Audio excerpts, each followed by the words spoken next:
4 na araw na lang bago ang barangay at SK elections, nag-back out ang mga guro na magsisilbi sanang bilang Board of Election Inspector sa barangay Inugug sa Pikit, Cotabato para sa barangay Sangguniang Kabataan Elections. Natatakot daw sila na baka balikan sila ng mga matatalong kandidato dahil dyan, mga pulis ang papalit sa kanila. Sabi ng Pikit Election Officer, kailangan ng mga guro ng waiver kung hindi sila magsisilbi sa eleksyon. Kung wala ito, tuloy ang kanilang trabaho. Tiniyak din naman niya ang kaligtasan ng mga guro sa Lunes.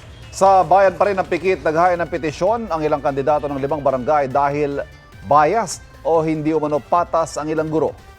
Sabi naman ng COMELEC, wala namang mga kamag-anak na kandidato o mga guro kaya mahirap patunayan na sila'y biased. Igan, mauna ka sa mga balita. Mag-subscribe sa GMA Integrated News sa YouTube.